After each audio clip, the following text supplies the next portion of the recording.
Right. அடுத்து நாங்கள் பார்க்க போல இஸ்திக்ஃபார் செய்வதற்கு சிறந்த வழிதான் தௌபா. தௌபா என்றால் என்ன? இஸ்திக்ஃபார் செய்கின்ற வழிமுறையில தௌபா என்றால் என்ன? பாவங்களிலிருந்து முழுமையாக மீண்டு அல்லாஹ்வின் பக்கம் திரும்புவதைத்தான் நாங்கள் இங்கே இஸ்திக்ஃபார் என்று சொல்கிறோம். விளங்கினா பிள்ளையர்? ஓகேயா? கொஞ்சம் பேர் வரல, நான் பேர் மட்டும் வந்துடுவாங்களே. அவங்களிலிருந்து முழுமையாக விடுபட்டு இறைவன்பால் திரும்புவதைத்தான் நாங்கள் தௌபா என்று சொல்கிறோம். அதாவது தௌபா என்றால் என்ன என்றால், தான் இவ்வளவு காலமும் வாழ்ந்த வாழ்க்கையில் இருந்து அவன் அதெல்லாத்தையும் முட்டு போட்டு புதியதொரு வாழ்க்கையை வழிமுறையை நோக்கி மீண்டு செல்வது. புதிய ஒரு வாழ்க்கை வழிமுறையை நோக்கி மீண்டு செல்வது. அவன் பழைய பிழைகளை எல்லாத்தையும் சரிப்படுத்தி கொண்டு புதிய ஒரு பாதையில் கால் வைத்து முன்னோக்கி செல்வதைத்தான் நாங்கள் தௌபா என்று சொல்கிறோம். இவ்வளவு காலம் செய்த குற்றச்செயல்கள், பாவங்கள், அநீதிகள் எல்லாவற்றையும் அவன் விட்டு விடுகிறான். அல்லாவுக்காக அல்லாவிடத்தில் மன்னிப்பு கேட்கிறான். தான் அதற்கு பிறகு புதிய ஒரு மனிதனாக வாழ விரும்பி மாறி செல்வதைத்தான் நாங்கள் இங்கே தௌபா என்றதுக்கூடாக பார்க்கக்கூடியதாக. தௌபாவுக்கு மிகச்சிறந்த நேரம் என்ன என்றால் எதென்றால் இரவுல கடைசி நேரம், சஹர் நேரம் அல்லது தஹஜ்ஜுடைய நேரம். அல்லாஹ் மனிதனுக்கும் இடையில மிக நெருக்கமான உறவு ஏற்படுகின்ற நேரம். தனிமையிலிருந்து அல்லாவை தொழுது விட்டு அவனிடம் பிரார்த்திக்கின்ற அந்த நேரம்தான் தௌபாவுக்கு, பாவ மன்னிப்பு கேட்பதற்கு, அவன் மீண்டு வருவதற்கு சிறந்த ஒரு சந்தர்ப்பத்தை வழங்குகிறது. என்றால் அதெல்லாம் நேரங்கள்ல தௌபா கேட்க இயலாது என்றதல்ல, கேட்கலாம். ஆனால் அவன் உலக செயற்பாடுகள்ல ஈடுபட தொடங்கினதுக்கு பிறகு அவன் அதிலிருந்து பாதிக்கப்பட்ட நிலையில இருந்து கொண்டுதான் உலக கவர்ச்சிகள், அவனுடைய அந்த மனோ இச்சைகளுக்கு அடிமைப்பட்ட நிலைகள் எல்லாத்தோடையும் சேர்ந்து இருந்து கொண்டு பாவ மன்னிப்பு கேட்கறத விட. எஸ், கேளுங்க. நீங்க சௌமிய உள்ளுக்கு எடுக்கணுமா? சௌமிய உள்ளுக்கு எடுக்கணுமா? அவர் இல்லைன்னா எடுக்கலையா நீங்க? ஆல்ரைட். நான் அட்மிட் ஆல் கொடுத்து வச்சிருச்சு, அவளுக்கு ஆட்டோமேட்டிக்கா வரையலும். சரியே? எனவே அந்த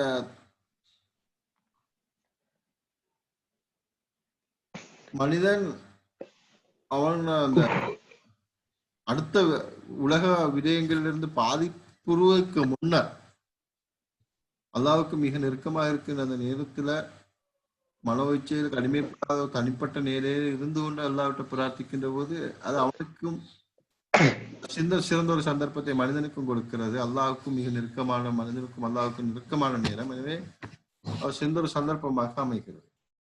அந்த வகையில சூரா ஆல் இம்ரானுடைய 17வது வசனம் இப்படி சொல்கிறது: இன்னும் அவர்கள் பொறுமையுடையோராகவும் உண்மையாளராகவும் அல்லாவுக்கு முற்றிலும் வழிபடுவோராகவும் இறைவன் பாதையில் தான தர்மங்கள் செய்வோராகவும் இரவின் கடைசி சஹர் நேரத்தில் வணங்கி அவனிடம் மன்னிப்பு கோருவோராகவும் இருப்பார்.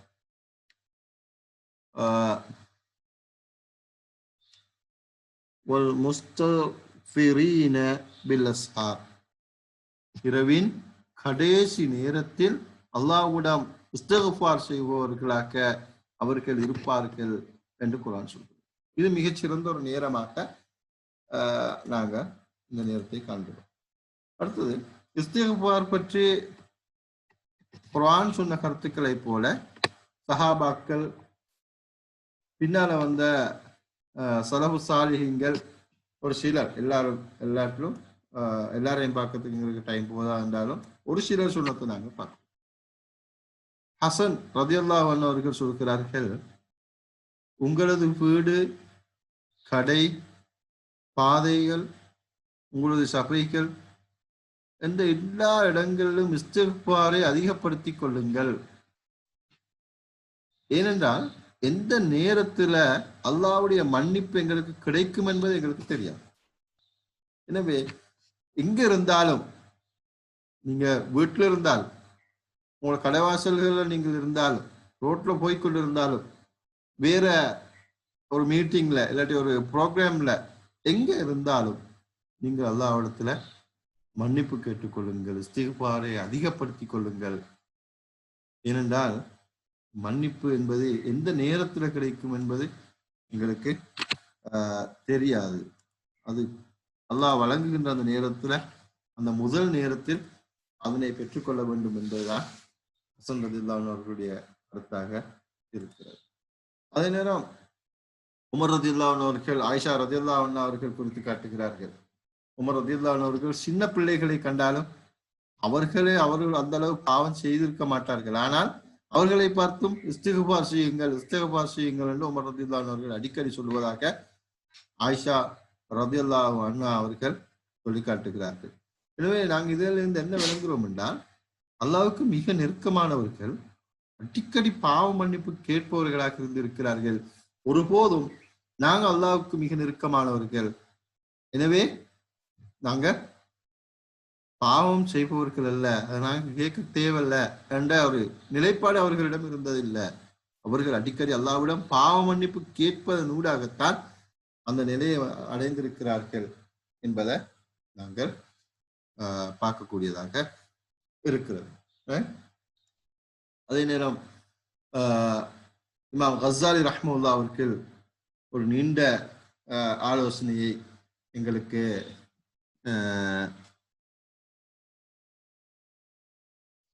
கற்றுத்தருக்கிறார்கள். நல்ல ஒரு முன்மாதிரியான சிறந்த ஒரு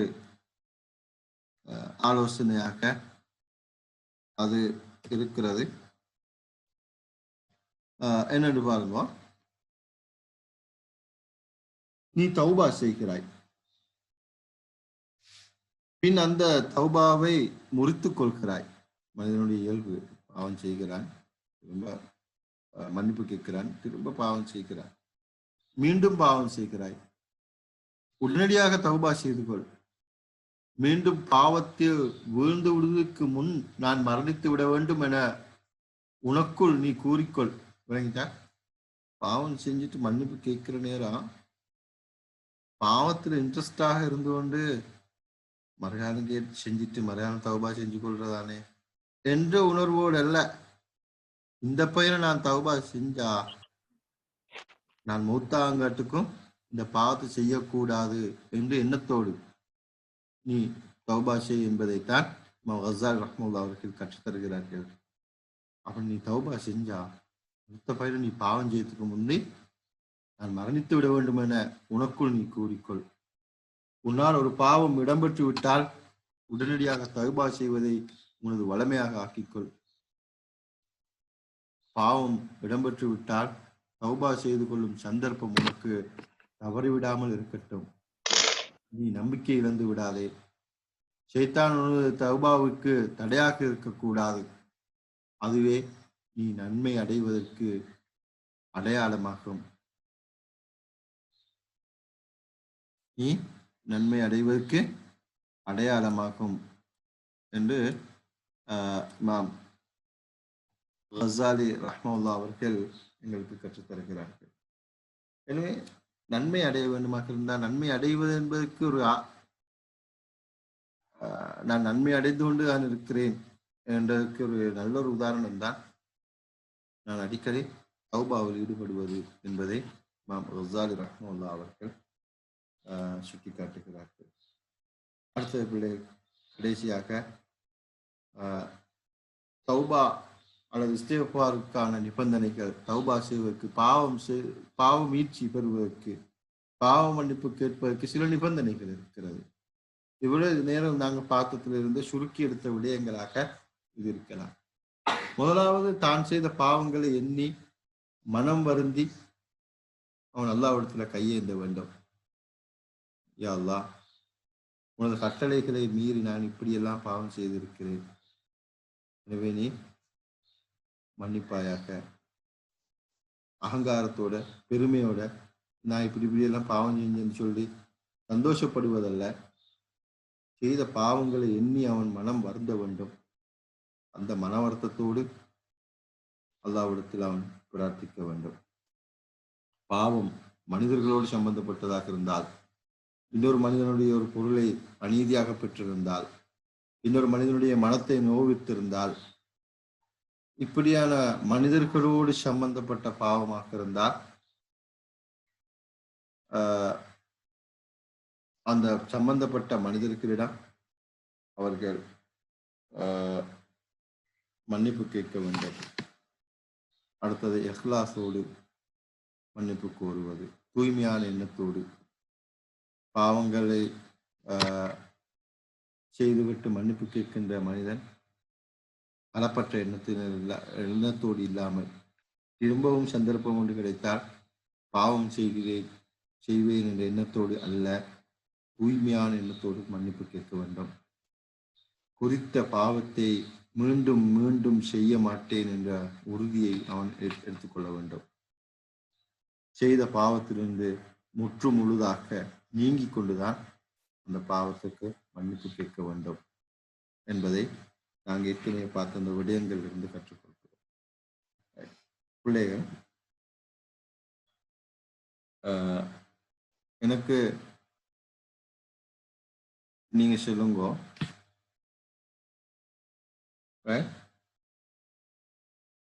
பாவ மீட்சி அல்லது பாவ மன்னிப்புக்கு தொடர்பாக, அதாவது நபிமார்கள் எல்லோரும் பாவ மன்னிப்பு கேட்டிருக்கிறார்கள் என்று நான் சொன்னேன்.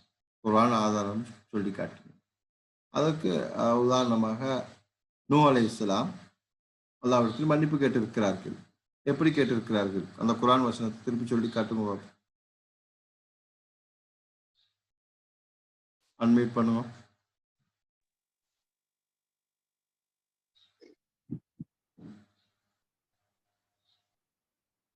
என் இறைவா, எனக்கும் என் பெற்றோருக்கும் என் வீட்டில்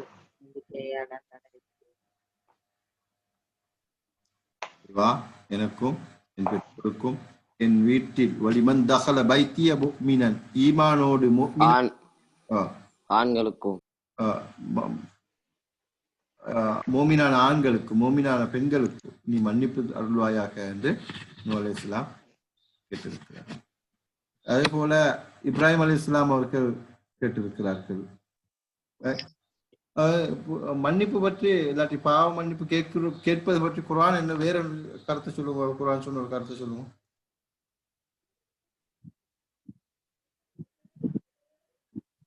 பெரிய வசனத்தை சொல்ல வேணாம், கஷ்டமாயிடுச்சு. சின்னத்தை சொல்லுங்க. நல்லடியார்கள் அதிகாலை பொழுதில் பாவம் மன்னிப்பது. அது தௌபா செய்வதற்கு மிக பொருத்தமான நேரத்தை சொல்ற நேரம் நாங்க அதை பார்த்தோம். மன்னிக்க காத்திருக்கிறார். நீங்கள் தௌபா செய்து பிழை பொறுக்க தேடி நீங்கள் வெற்றி பெறும் பொருட்டு நீங்கள் அனைவரும் அல்லாஹ்வின் பக்கம் திரும்புங்கள் என்று சூரா நிசாவுடைய 31வது வசனம் சொல்வதை நான் உங்களுக்கு சொல்லி காட்டினேன். ரைட். ஏன்னா இப்ப தௌபாவுக்கு பிழை பொறுக்க தேட வேணுமாக இருந்தால் என்ன நிபந்தனைகள்? ஒவ்வொருத்தர் சொல்லுவோம் பார்ப்போம். நான் செய்த பாவங்களை எண்ணி மனம் வருது. மன்னிப்பு கோருவது, பாவம் மனிதர்கள் சம்பந்தமாக செய்த பாவத்திலிருந்து முற்றுமுழுதான் நீங்க இருக்கு. இங்க பாருங்க, எப்படி மன்னிக்கிறான், எந்த அளவு மனிதர்களோடு இருக்க முடியும் என்றத உங்களுக்கு குர்ஆன் சொல்லுங்க. سارعوا إلى مغفرة من ربكم وجنة أرضها السماوات والأرض أعدت للمتقين. இன்னும் நீங்கள் உங்கள் இறைவனின் மன்னிப்பின் பக்கமும் சுவனத்தின் பக்கமும் விரைந்து செல்லுங்கள்.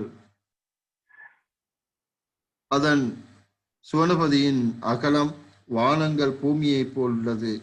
அது பயபக்தியுடையவர்களுக்கு தயார்படுத்தப்பட்டிருக்கிறது என்று குர்ஆன் சொல்லி காட்டுகிறது.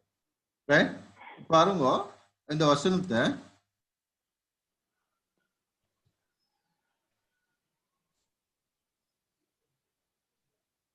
உங்களுக்கு கேட்கா? இல்ல இல்ல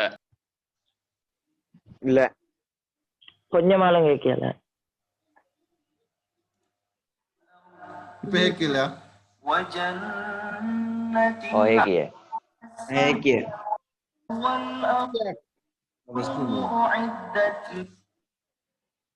الله الرحمن الرحيم وسارعوا إلى مغفرة من ربكم وجنة عرضها السماوات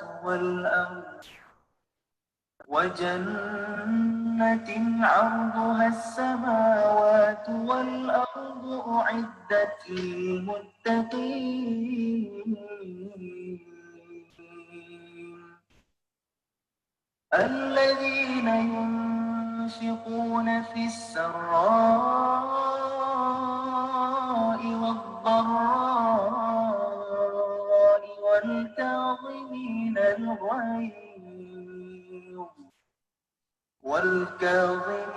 الغيظ والعافين عن الناس والله يحب المحسنين.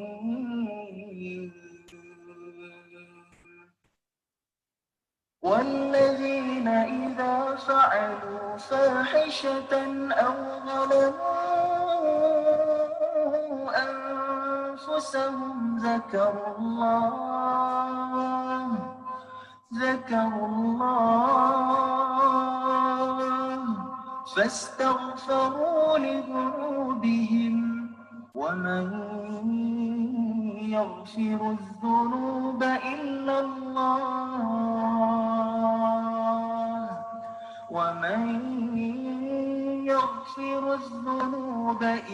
الله ولم يصروا على ما فعلوا وهم يعلمون.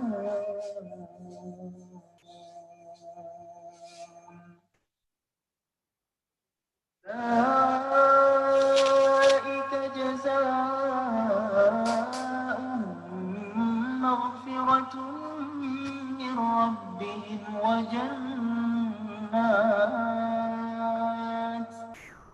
وجنات تجري من تحتها الأنهار خالدين فيها ونعم أجر العاملين.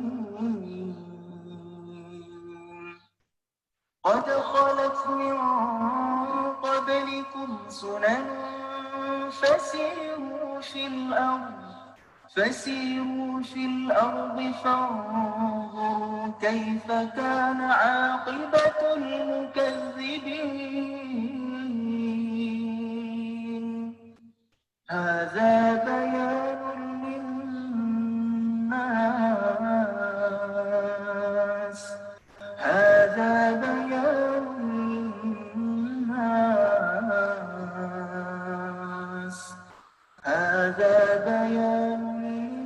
للناس وهدى وموعظة للمتقين.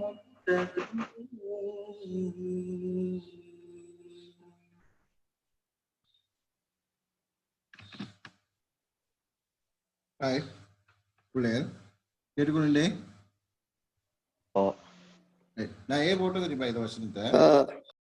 இது சூரா ஆல் இம்ரானுடைய 133வது வசனத்திலிருந்து 138 வரங்காட்டுக்கான வசனம்.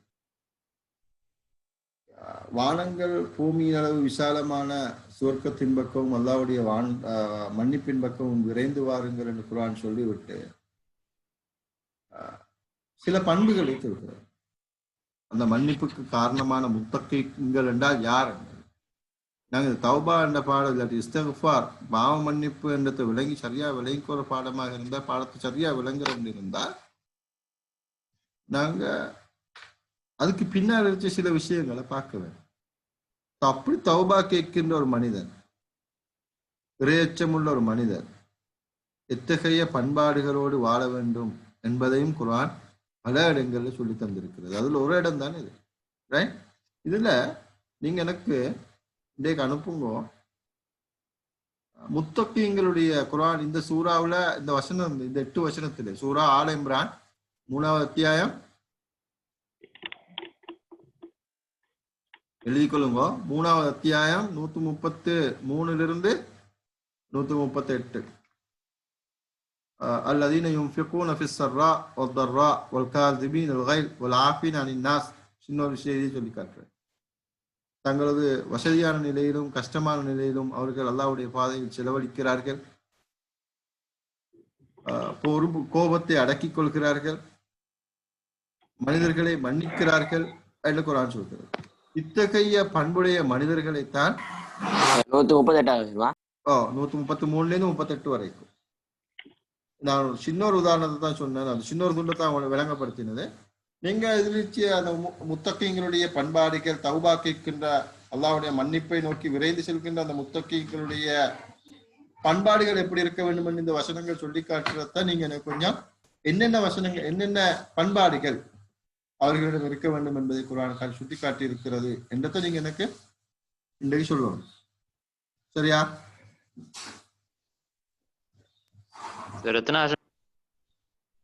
சூரா ஆல இம்ரான் 133 138.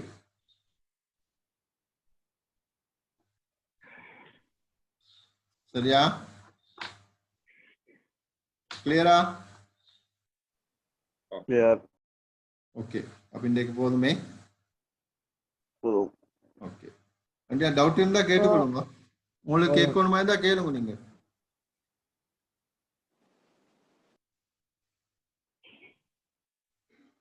டவுட் இல்லையா? ஒண்ணுமில்ல. நல்லா விளங்கினாலும் டவுட் இல்லா போறேனா? سبحانك اللهم وبحمدك أشهد أن لا إله إلا أنت أستغفرك وأتوب إليك. والعصر إن الإنسان لفي خسر إلا الذين آمنوا وعملوا الصالحات وتواصوا بالحق وتواصوا بالصبر.